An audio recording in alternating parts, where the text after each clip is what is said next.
मार्च 2020 का वाक़या है। एक लड़की अपनी माँ के पास जाती है और माँ से कहती है कि मुझे तुमसे बहुत ज़रूरी बात करनी है। माँ ने कहा ठीक है, क्या बात करनी है? तो तभी बेटी ने कहा कि जो पड़ोसी अंकल हैं, जब तुम घर पर नहीं होती तब वह कुछ ऐसी दवा देते हैं जिसके खाने के बाद पूरे शरीर में झंझनाहट सी पैदा हो जाती है, उत्तेजना सी पैदा हो जाती है। ऐसा लगता है कि किसी व्यक्ति या खास करके उनके पास बैठकर कुछ बातें की जाएं, कुछ वक्त बिताया जाए उनके साथ, कुछ गलत काम करने का मन करता है। माँ ने यह बात सुनी ही नहीं और उसे अनसुना कर दिया। तब बेटी ने बार बार कहा कि माँ, मैं जो कह रही हूँ वो बिल्कुल सच कह रही हूँ, तुम समझने की कोशिश क्यों नहीं करती? माँ ने कहा, बेटा तू जानती है कि तेरे पिताजी बाहर काम पर रहते हैं और हम दोनों यहाँ पर अकेले रहते हैं। जिसके बारे में तू बातें कर रही है वो व्यक्ति बहुत ही खतरनाक किस्म का है। ऐसा ना हो कि वो तुझे या मुझे किसी भी तरह का कोई नुकसान पहुँचा दे। माँ ने यह बात कहकर अपनी बेटी को बिल्कुल शांत कर दिया और जैसा हो रहा था कई साल से फिर बेटी के साथ वैसा ही होता चला गया और बेटी चाहकर भी कुछ कर नहीं पा रही थी। लेकिन ऐसा ज़्यादा दिन तक नहीं चला और कुछ वक्त के बाद ही जब इस घटनाक्रम का खुलासा होता है तो ना केवल उसके परिवार को बल्कि आसपास के जितने भी लोग इलाके के लोग थे, उस इलाके में रहते थे, उन सबको बड़ी हैरानी होती है। मामला जब पुलिस तक पहुंचता है तो पुलिस को भी यकीन नहीं हो रहा था और जब मामला अदालत पहुंचता है तो जज साहब भी इस पूरे घटनाक्रम को जानने के बाद सोच में पड़ जाते हैं। वह कहते हैं कि धरती पर किस किस तरह के प्राणी रहते हैं और उन्हें यकीन नहीं होता कि क्या ऐसा भी हो सकता है। नमस्कार, सत श्री अकाल, मैं राजकुमार। दोस्तों, आज की जो सच्ची घटना है मैं आपको सुनाने जा रहा हूँ, वो सच्ची घटना महाराष्ट्र की है। दरअसल महाराष्ट्र में एक शहर है मुंबई के ही बम्बई हाई कोर्ट के अंदर एक व्यक्ति यह अपील करता है कि साहब, मैं कई साल से सलाखों के पीछे हूँ, मुझे जमानत दे दी जाए। दरअसल 29 अप्रैल 2024 को बॉम्बे हाई कोर्ट के एकल पीठ के न्यायमूर्ति होते हैं पृथ्वी चौहान। जब वो इस मामले की सुनवाई कर रहे थे तो सुनवाई करने के दौरान उन्होंने उस व्यक्ति को देखा और उस व्यक्ति को देखने के बाद उनके सामने एक 27 पेज की एक डायरी पड़ी हुई थी। उस 27 पेज की कहानी को देखने के बाद उन्होंने कहा कि तुम्हें जमानत देने का तो बिल्कुल भी मन नहीं कर रहा और तुम्हें जमानत तो दी ही नहीं जाएगी। दरअसल जो तुमने कृत्य किया है, जो पाप तुमने किया है, वह किसी भी इंसानियत को शर्मसार करने के लिए काफ़ी है। वो कहते हैं कि खैर ठीक है, तुम्हारी पत्नी को बाहर भेज दिया गया है लेकिन तुम कभी बाहर नहीं जा पाओगे। दरअसल जब वो व्यक्ति वापस सलाखों के पीछे जा रहा था तब यह खबर अखबारों और सोशल मीडिया के माध्यम से लोगों को पता चलती है। जब लोगों को यह कहानी पता चलती है तो लोगों को यकीन नहीं हो रहा था। दरअसल कहानी शुरू होती है जब एक लड़की कक्षा 4 में पढ़ रही थी और उसकी उम्र लगभग 8 साल के आसपास थी। उसके पिता दुबई में रहकर छोटा मोटा वहाँ पर कुछ काम धंधा किया करते थे और माँ पड़ोस में ही चौका बर्तन का काम करती थी। और जहाँ पास में ही उसके घर के पास ही एक घर था। इसी बीच में जब उसकी माँ घर पर नहीं रहती थी, लड़की पढ़कर स्कूल से आती थी, तभी पड़ोस के जो अंकल होते हैं, पड़ोस के अंकल उसे अपने पास बुलाते हैं और पास बुलाने के बाद उसके शरीर के साथ कुछ ऐसी गलत हरकतें कर रहे थे जिसका वह लड़की हालांकि विरोध भी करना चाहती थी, लेकिन उसकी उम्र केवल 8 वर्ष थी। वो छोटी बच्ची थी, वो समझ नहीं पाती थी कि इसका विरोध करना है या नहीं करना। इस बात को करने के लिए उस पड़ोसी अंकल को काफ़ी सारा वक्त मिलता था और जैसे उसका मन करता था वो वैसा ही करता था।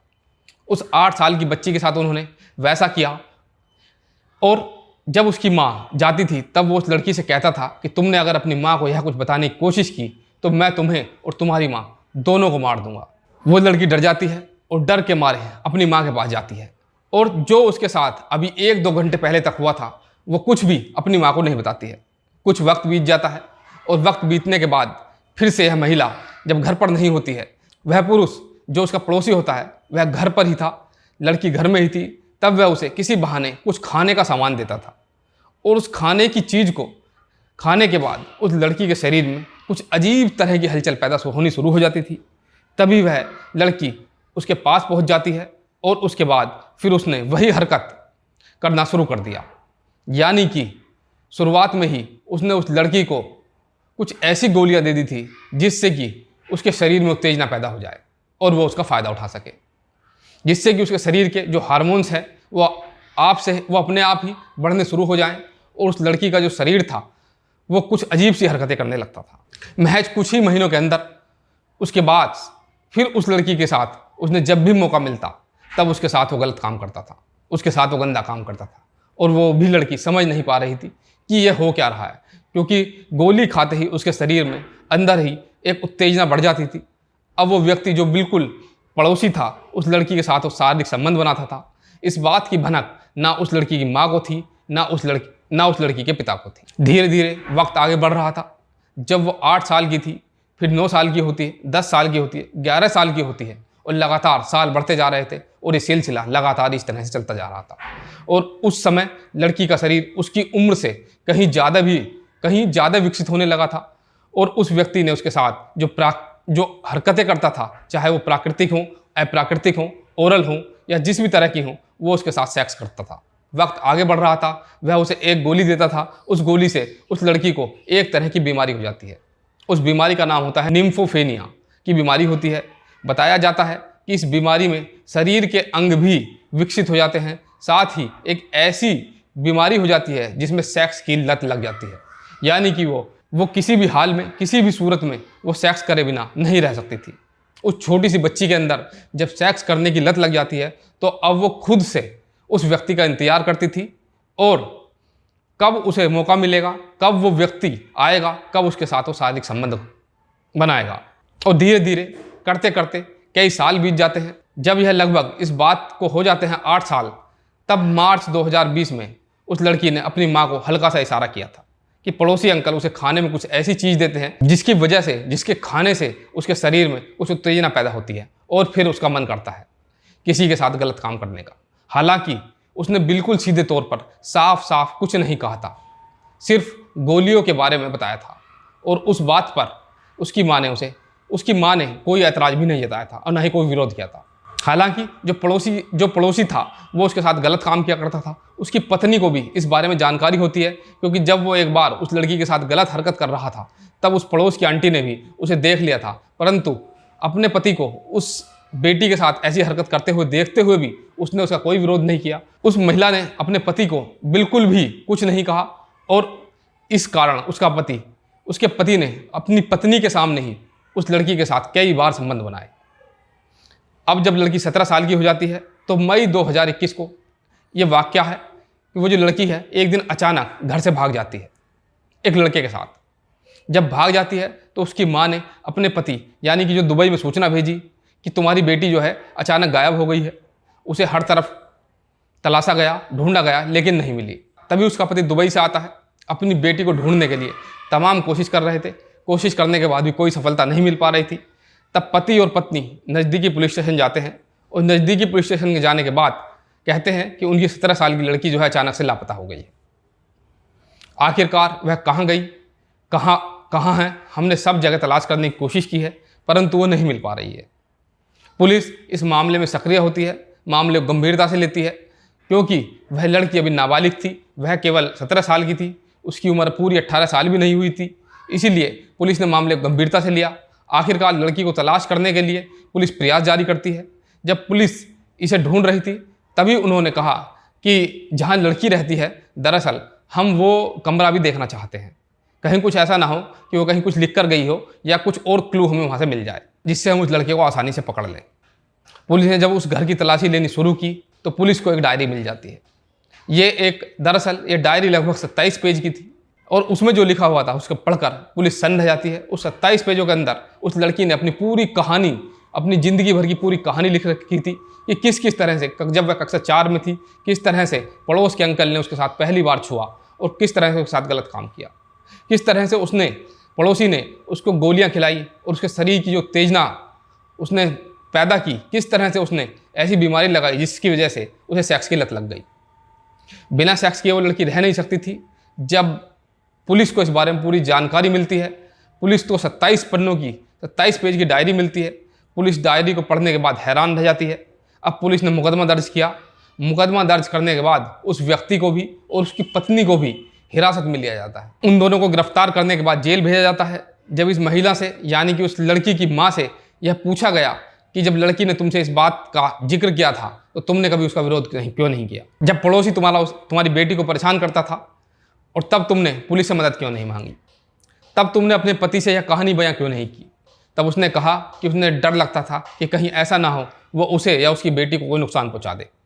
वो डर गई थी बहुत बुरी तरह से, इसलिए वह कह ना पा सकी, इसीलिए वह कुछ ना कर सकी। और वो यह जानती नहीं थी कि उसकी बेटी के साथ इतने लंबे समय से इतना घिनौना कृत्य हो रहा है, और ना ही उसकी बेटी ने जो उसका दुख था, उसकी तकलीफ थी, उसके साथ साझा करने की कोशिश की। हालांकि पुलिस ने इस मामले में चार्जशीट दाखिल की।